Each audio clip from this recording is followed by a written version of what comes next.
Em setembro de 2024, eu e a Jéssica embarcamos para uma viagem de 2 semanas na Amazônia. 7, 10, 11, 12. Vê se tem 14 aí. 14?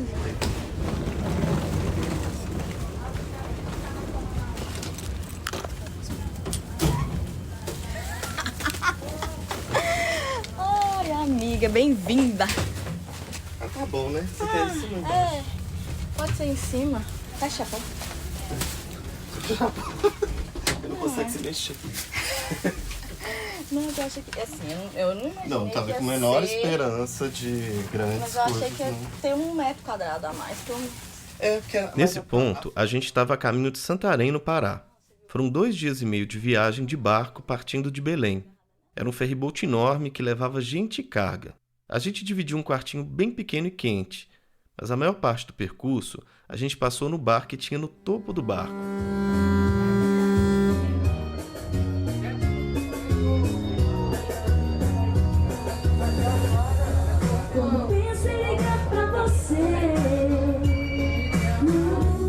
Tomando um arzinho, apreciando a vista e matando o tempo com algum livro ou jogando conversa fora.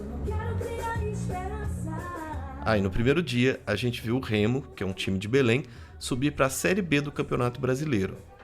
A viagem não é 100% confortável, mas a paisagem compensa. Eu recomendo.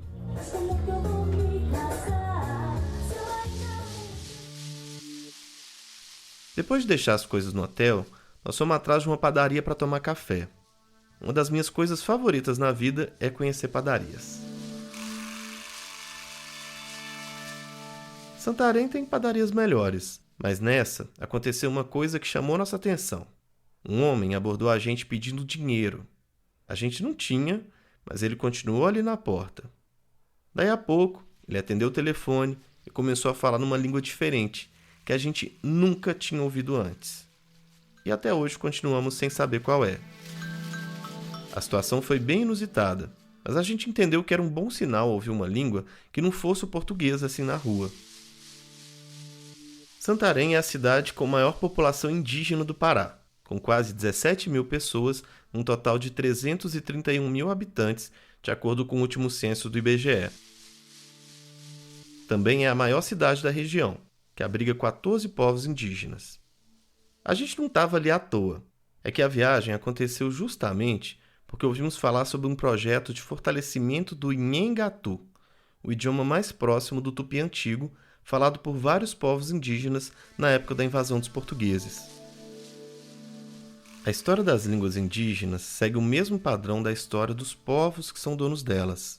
O genocídio que dizimou milhões de pessoas também enterrou idiomas inteiros, e com eles foram embora jeitos de ver e viver o mundo. Esse episódio vai falar sim sobre os estragos da colonização na diversidade linguística do Brasil, mas vai falar principalmente sobre a resistência para manter viva uma língua e os saberes abrigados nela. E a luta em defesa do Nheengatu já está dando frutos. Ele se tornou a primeira língua indígena a ganhar uma versão da Constituição Federal. Eu sou Vinícius Luiz. Eu sou Jéssica Almeida e esse é Pelo Avesso. Esse é o 4º episódio da temporada Ressurgências, e aqui a gente revira histórias sobre o Brasil que vão além da invasão dos portugueses em 1500. Mais do que contar essas histórias, a gente quer buscar nelas novas possibilidades de futuro.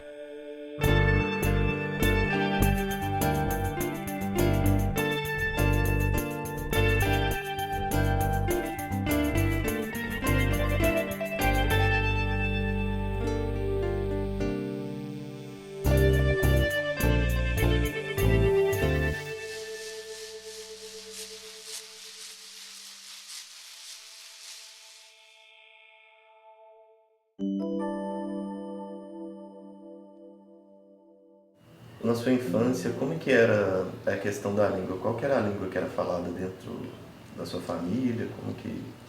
A minha avó paterna, ela misturava muito, né? Era muito forte a questão da língua indígena.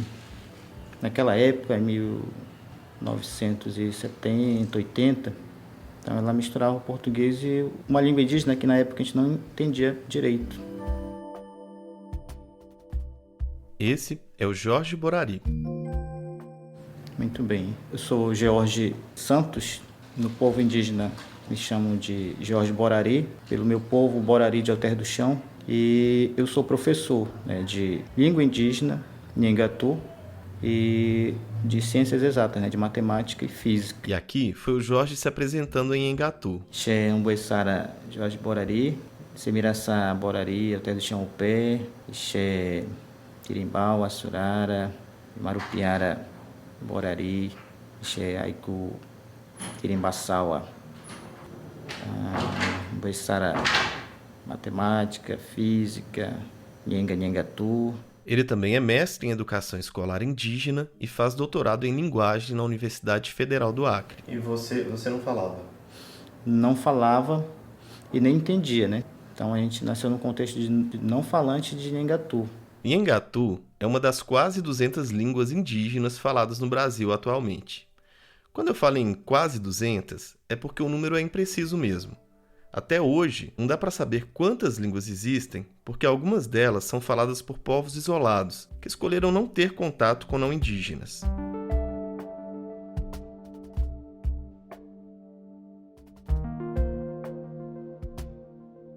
A minha avó, ela falava muito, né? Muito a língua indígena. E ainda assim, né, pelos próprios familiares, ela era tida como alguém que tivesse que esquecer, né? Tivesse que aprender a língua portuguesa e esquecer a língua indígena, né? Então ela foi tratada com preconceito dentro da própria família, né? Por conta dessa questão da fala, da língua e dos costumes, né, do povo indígena. E você tem algum palpite de por que ela insistia, apesar de sofrer preconceito dentro da própria família? Ela insistia porque ela, por ser a matriarca da família, né? E porque ela tinha muito conhecimento a respeito da língua indígena, né? Então ela não entendia por que os filhos, os netos, na época, tratavam com esse preconceito, né? Mas era algo assim dela. O preconceito contra as línguas indígenas não acontecia só na casa do Jorge. Nas escolas era cobrado português. Nas ruas, quem falava outra língua era estigmatizado. Foi o que aconteceu com uma tia dele, que aprendeu a fala e os saberes tradicionais da matriarca. E apenas uma das filhas dela conseguiu ficar com esse conhecimento, né, que ela teve, que é a minha tia. Depois ela passou a ser benzedeira, parteira, tem esse dom. Então, nessa época, ela era tratada como, por ter esse conhecimento, como uma bruxa, né? O fato de, tá fazendo uma feitiçaria. Não era. Né? Porque as pessoas não entendiam, não queriam entender que era um costume indígena e foi repassado para ela, da minha avó, para minha tia, e ela tem esse dom, né? Então ela foi tratada com esse termo, né? De fazer bruxaria, de fazer coisa que não deveria fazer, e que eram coisas que hoje são simples, é banho, ela é puxadeira, né? Alguém se desmente, ela puxa, ela costura, né? Como diz, se costura a carne rasgada, coloca a costela no lugar. Esses estigmas afastaram o Jorge do contato com as línguas indígenas. Em 2013, eu cheguei a trabalhar com os Munduruku, uma aldeia Munduruku. Então, era professor de matemática e física e sentia a necessidade de me aprofundar sobre a questão da língua. Na época, sobre o Munduruku. Então, eu me aprofundei sobre a questão da língua Munduruku. Foi aí que ele se deu conta de que precisava entender o que a avó falava. E pensando bem melhor depois, né, eu disse, por que não me aprofundar no Nhengatu, que era a língua mais falada dessa região? Então, em 2013, eu comecei a estudar mais, procurar as pessoas que falavam, e eu não parei, né? De 2013 para cá, fui me aprofundando mais, visitei algumas aldeias fora daqui, de maioria falante do Nhengatu. Nessa época, já existia um intercâmbio entre os povos do Baixo Tapajós, que é a região onde fica Santarém, e do Alto Rio Negro, no Amazonas, onde outras etnias também falam a língua Nhengatu. Então a gente foi aprendendo com esses parentes. Nós sabíamos que não tem como você utilizar uma língua indígena de outro local, que o Nhengatu dos Baré, o Nhengatu dos Baniwa, o Nhengatu dos Maraguá, dos Sateremaué, são vários Nhengatus. É como as diferenças regionais do português. Uma pessoa de Santa Catarina não fala o mesmo português que uma pessoa de Goiás ou da Bahia. Então a gente, de certa forma, queria aprender a língua Nhengatu, mas fazer com que o Nhengatu daqui da região ele fosse o Nhengatu nosso, né? Que a gente pudesse ter as palavras que a gente conhecia nessa língua, É uma das palavras que eu sempre falo para o pessoal, né, que a gente fala muito em piracaia, que é muito conhecida aqui na região, a palavra piracaia. É o fato de você ir à praia e comer um peixe assado ali na praia, seja de dia, de noite, um peixe assado, né? E lá no Esbanil, lá no Ibaré, no Alto Rio Negro, não tem essa palavra, né? Que é muito conhecida aqui, chega lá e não tem. Pirá é peixe e caia é queimado. Daí o peixe assado e o ato de comer peixe assado na praia. E aproveitando o momento dicionário, lá em Santarém tem uma iguaria muito boa que é o bolinho de piracuí. Cuí quer dizer farinha, então piracuí é farinha de peixe. A gente ficou fazendo degustação a semana inteira. Sério, se você for até Santarém, não deixa de experimentar. Agora, voltando para a fala do Jorge, eu queria chamar a atenção para essa informação de que cada povo tem sua maneira de falar o Nhengatu. Me deixava bastante intrigado o fato de que etnias relativamente distantes entre si praticam o mesmo idioma. A pista para a resposta dessa pergunta está no nome que o Nhengatu era conhecido entre os séculos XVI e XVIII, a língua geral amazônica.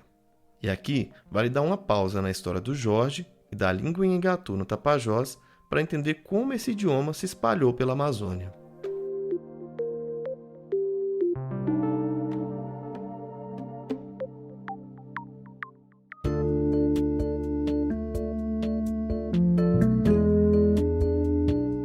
Pelo Avesso é apoiado pelo Instituto Serrapilheira, que financia a pesquisa e a divulgação científica no Brasil. Depois que acabar o episódio, passa lá no site deles, no serrapilheira.org, para conferir outros projetos que também recebem apoio. Tem muita coisa legal.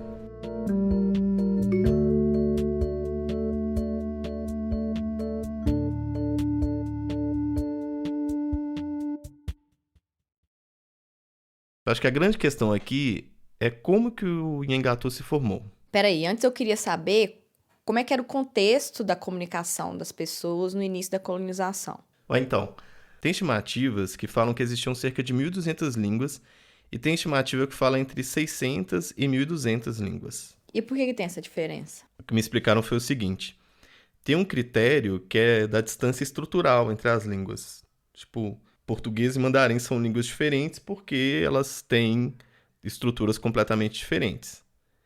E aí tem também o critério sociopolítico, que é tipo galego e português. Elas são línguas bem próximas, muito parecidas, mas são consideradas diferentes porque tem questões políticas envolvidas.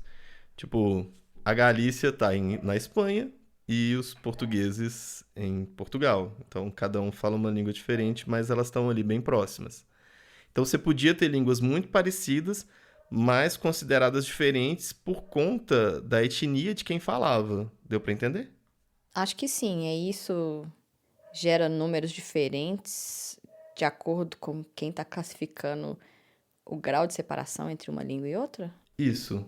Entendi. Tipo, na Europa você vai ter isso acontecendo em alguns lugares, que você vai ter um pessoal de uma região falando uma língua, mas eles não vão considerar que aquela língua é, sei lá, a língua X, porque eles querem se manter independentes do país maior que fala aquela língua X. Ah, Por aí, entendi. entendeu? Eu não quis ser chatola aqui, que eu ia falar do moldavo e do romeno. Ah, obrigada Mas por isso- não ter falado.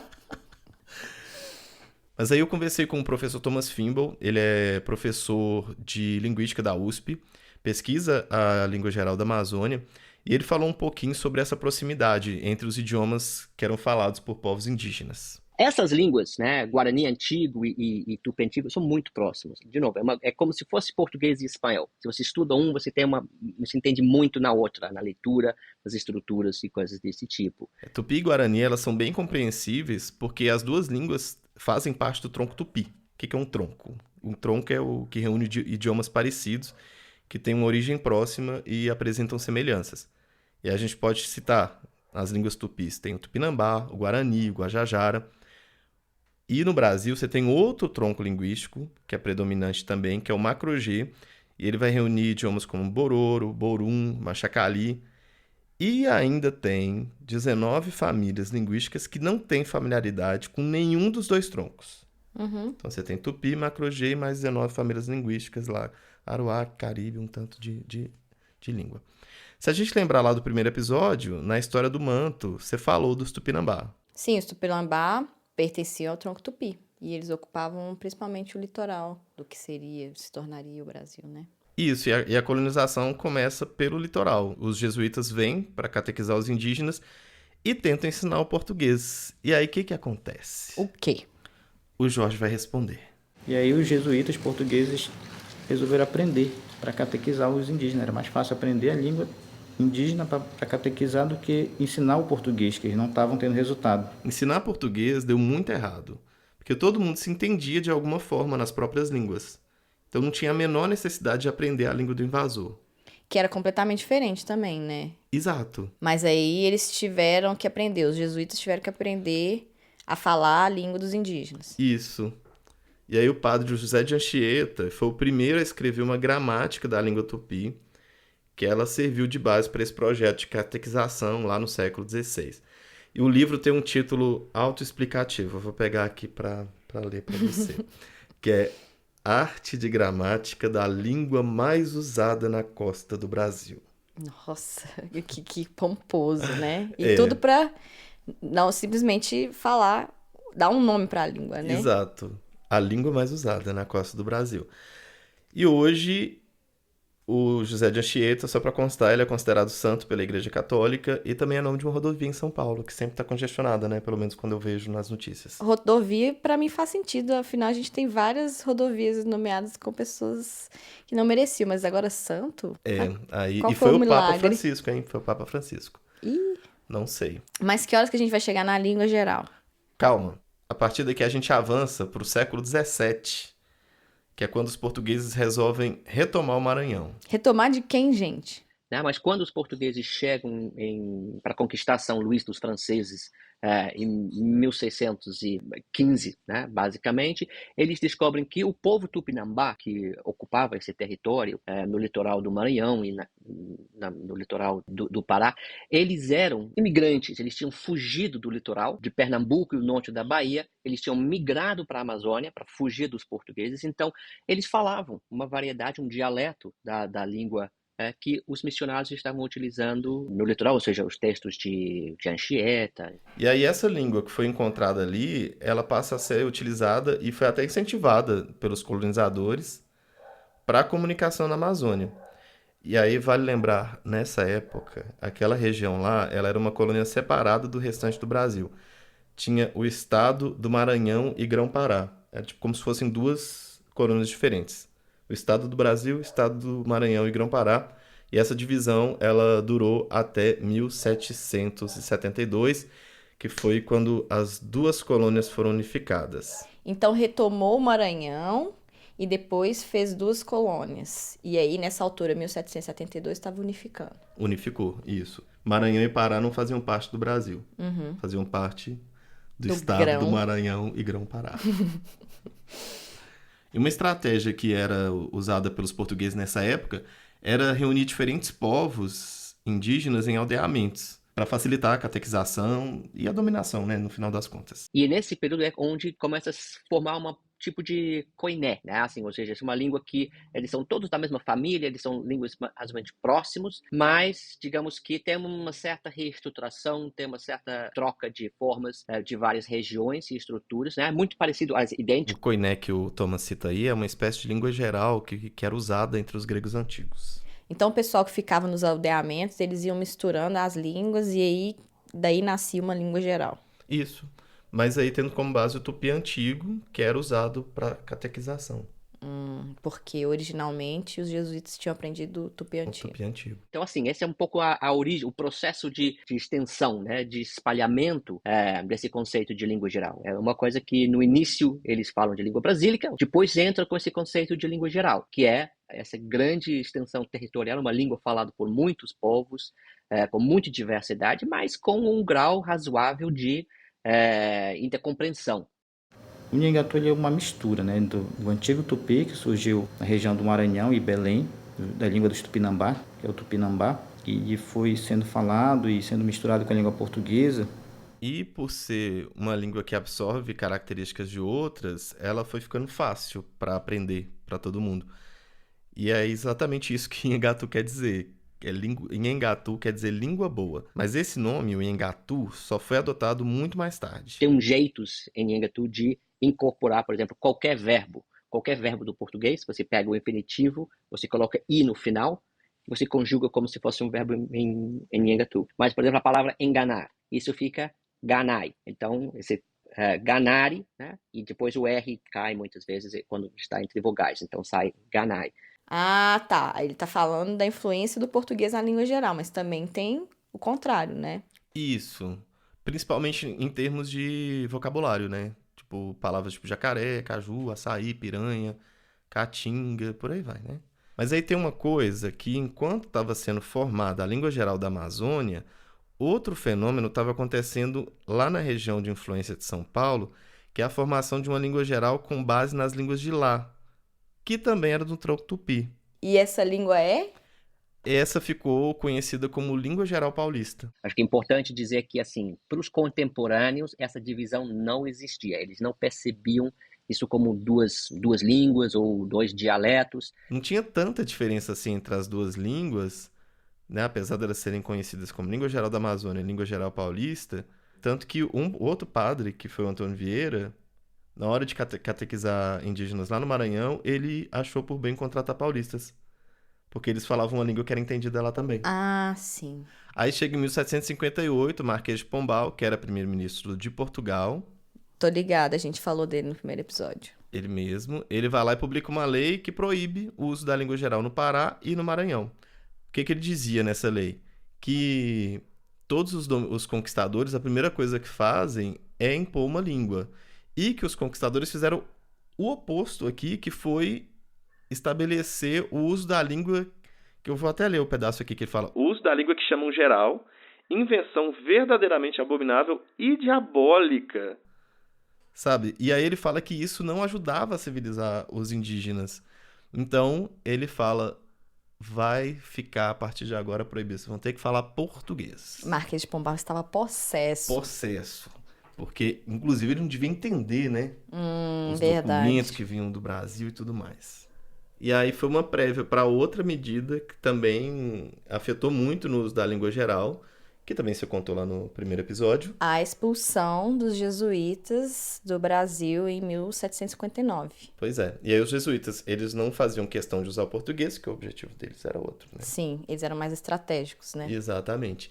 E aí o professor Thomas me explicou que já no século seguinte, no século XIX, uma parte do Pará já não falava mais a língua, o Nhengatu, a língua geral. Porque Então funcionou um pouco, né? Deu Funcionou. certo a iniciativa do Marquês de Pombal. ele contou que um grupo de naturalistas viajou pelo estado e encontrou mais pessoas falando português. Aff. Então eles comentam que dá para ver que na região abaixo de Santarém, basicamente, eles circulam totalmente em português. Eles não precisam falar a língua geral, eles não aprendem língua geral. E aí teve outro babado que estigmatizou ainda mais os falantes da língua geral, que foi a cabanagem. Explica pra nós a cabanagem. Resumindo muito, foi uma revolta popular contra o Império Brasileiro lá na região amazônica.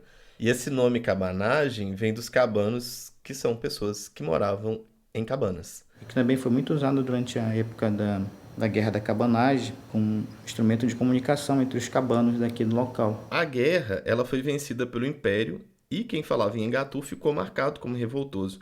Então era um risco ser visto falando o idioma na região. Mas os revoltosos também foram meio estratégicos, né, de usar a língua. Super estratégicos, só que no final das contas isso virou contra eles. Sim. Né?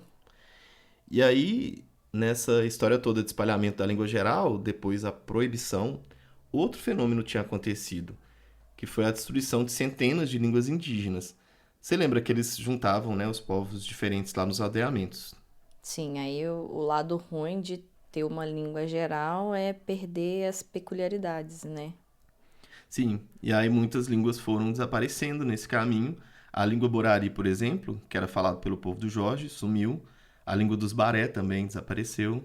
O Nhengatu, ele fez com o mesmo papel da língua portuguesa que faz hoje sobre as línguas indígenas, né? Naquela época, na região, cada povo tinha seu costume e sua língua, e com o avanço do Nhengatu, ele foi também apagando várias outras línguas indígenas, inclusive na região todinha aqui, todas as línguas indígenas faladas pelos povos daqui foram apagadas, né, para o avanço do Nhengatu. Eu fico pensando que é uma violência muito grande, né? Ser destituído da forma como você fala, porque o jeito como o pensamento da gente é estruturado, a forma como a gente enxerga o mundo, ele está totalmente relacionado com o idioma que a gente fala, né? É a sabedoria inteira, né, do povo tá guardada ali. Você perde, muitas vezes, milênios de informação, né, conhecimento que está registrado nessas línguas, né, muitas vezes.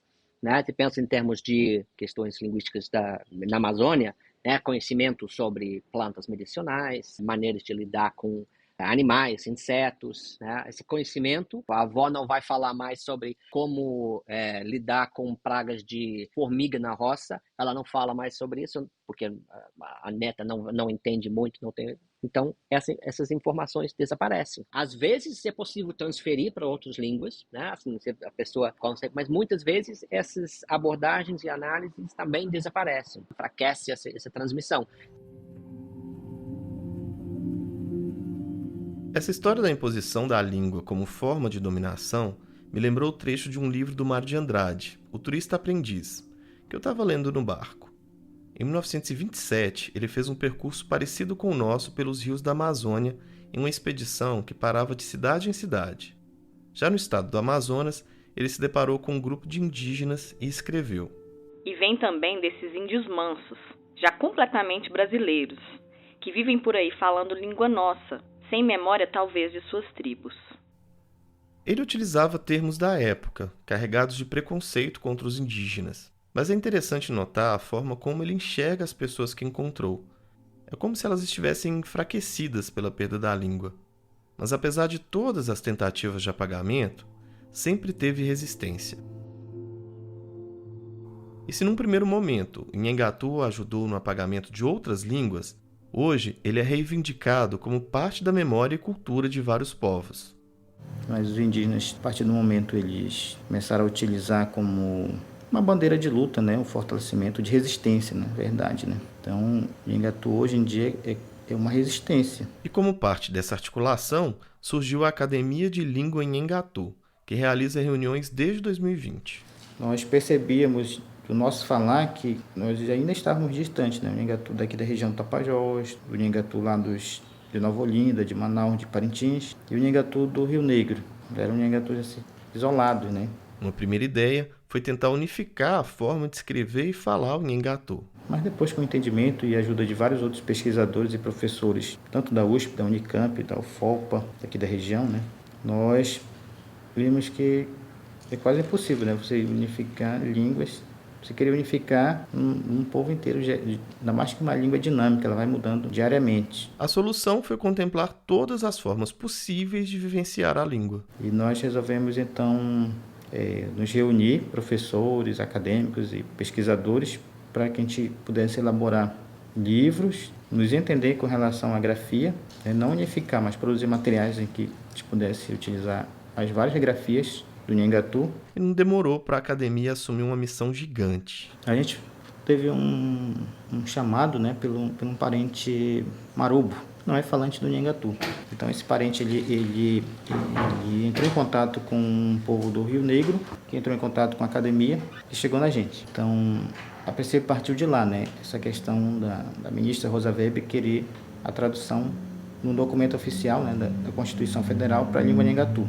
A Rosa Weber, nessa época, era presidente do Supremo Tribunal Federal. Acredito que ter o conhecimento da Constituição Federal, das leis que estão lá na língua indígena é muito válido, porque o que nós percebemos é que dentro da língua portuguesa, até dentro da língua portuguesa, é preciso ser feito várias traduções dos artigos da Constituição Federal, que muitas vezes tem termos que nós não entendemos. O famoso juridiquês. Então, a gente pôde escrever na língua indígena e os parentes terem acesso a esse documento. A Constituição Federal de 1988, traduzida para o Nhengatu, foi lançada em julho de 2023 e está disponível para download no site do Conselho Nacional de Justiça. A gente vai deixar o link lá no nosso site.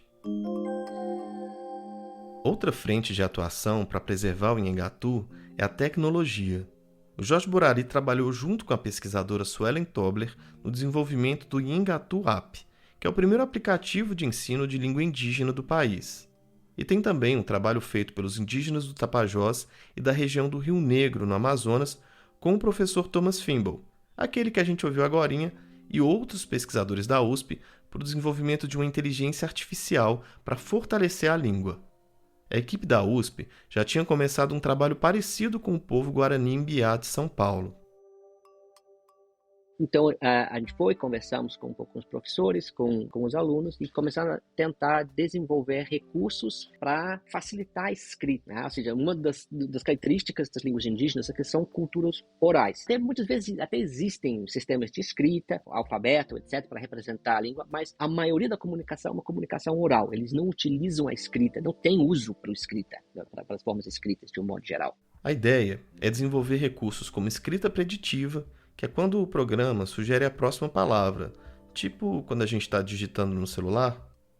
Também tem a ideia de criar vocabulários online e até um chatbot para quem quiser aprender a língua. Então, esse foi um dos motivos da procura do Nhengatu, porque é uma língua que é mais documentada, tem mais história documentada, tem mais textos produzidos na língua. E nesse caso, a língua Nhengatu tem uma vantagem. Você pega um chat GPT da vida, ele está sendo treinado em bilhões e bilhões e bilhões de dados. Os recursos inteiros da língua inglesa, português, espanhola, chinesa, tem muitos dados. Mas se você faz isso com uma língua indígena, você tem pouquíssimos dados. Isso se soma ao trabalho que já vem sendo desenvolvido pelas lideranças que atuam na preservação do Nhengatu, ainda que exista desconfiança sobre a inteligência artificial. Bom, a princípio é totalmente contrário, mas como as línguas elas precisam dessa questão da preservação e se fortalecer, a gente caminha para um futuro que ainda é desconhecido, que de certa forma a gente tem que se apropriar das coisas, né? O trabalho dos indígenas da Amazônia para preservar o Nhengatu tem ganhado força nos últimos anos, mas isso não significa que a língua não está mais correndo perigo. A Unesco ainda classifica o idioma como ameaçado de extinção, com estimativas que variam de 6 a 20 mil falantes no Brasil, Colômbia e Venezuela. Sim, o Nhengatu também é falado por etnias fora do Brasil. Aliás, a Unesco declarou o período entre 2022 e 2032 como Década Internacional das Línguas Indígenas, para conscientizar e incentivar a preservação de idiomas ameaçados.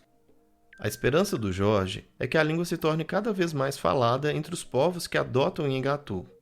Ele cita como exemplo São Gabriel da Cachoeira, no Amazonas, onde o Nhengatu é uma das línguas oficiais do município. E supondo que não tivesse todas essas dificuldades, e pensando numa escala maior, assim, o que você gostaria que acontecesse com o Nhengatu no Brasil? Assim, você sonha, sei lá, ser uma língua oficial no país também? Assim? O Brasil, eu digo que não, mas para a Amazônia, sim.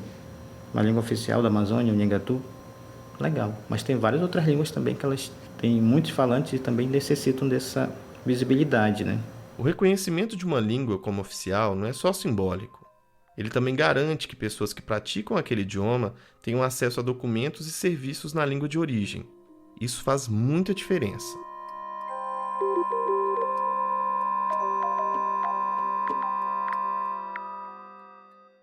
O Jorge precisou terminar a nossa conversa porque ele estava indo viajar para uma escola na região rural de Santarém. Ele também trabalha dando apoio para escolas que ensinam Nhengatu na região. A língua Nhengatu ela vem sendo ensinada desde 2012 nas escolas. Então ela começou com 5 escolas.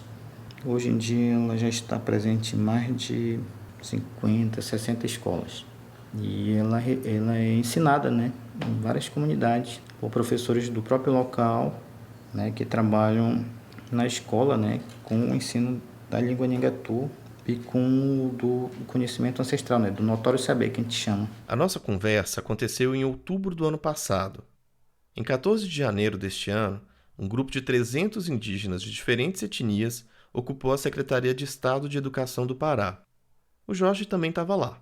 Eles pediam a revogação da Lei 10.820, que abria brechas para o fim da educação presencial em escolas indígenas, ribeirinhas e quilombolas. Tudo poderia se tornar à distância. Os povos que estavam ali temiam a perda do ensino das tradições nas escolas, inclusive das línguas de cada povo. A resistência durou 30 dias, com o governo do estado defendendo que a nova lei não mudaria o status da educação indígena. Mas a ocupação não arredou o pé, Eles queriam a garantia de que as escolas continuariam tendo aulas presenciais com professores locais, e não uma tela com conteúdo uniformizado. Por fim, o governo decidiu revogar a lei e abriu um canal de diálogo com os educadores. Essa situação é sintoma exatamente das tentativas de apagamento das identidades indígenas que a gente falou aqui. É como os jesuítas usarem uma língua indígena para ensinar valores não indígenas, e essa língua acabar apagando outros idiomas que davam sentido para a vida dos povos. Ou o Marquês de Pombal proibindo a língua geral, que ele chamava de diabólica. E o desprezo da nossa democracia pela diversidade linguística. Só 35 anos depois da promulgação da Constituição é que ela ganhou tradução em língua indígena. Em uma língua indígena, entre quase 200 existentes. Essa situação também me fez lembrar que, mesmo com todas as tentativas de apagamento, sempre teve resistência. Na primeira tentativa de impor o português, a resposta foi uma língua geral, indígena. Quando o Marquês proibiu outras línguas, elas seguiram sendo faladas nas casas e, mais tarde, foi meio de comunicação para uma revolta. E quando tentaram acabar com a educação presencial, os indígenas ocuparam e venceram. Pelo Avesso tem produção e apresentação feitas por mim, Vinícius Luiz. E por mim, Jéssica Almeida. Eu também faço a edição e montagem do episódio. A música é de Herbert Almeida e da Blue Dot Sessions. O design das peças é de Júlia Araújo. Essa temporada conta com a consultoria da indígena arqueóloga Bibinha Taramiak. Pelo Avesso tem apoio do Instituto Serra Pilheira. Siga Pelo Avesso nas redes sociais. É @peloavessopod no Instagram e no TikTok. O nosso site peloavesso.com também tem conteúdo extra. A gente volta na quarta que vem. Até lá!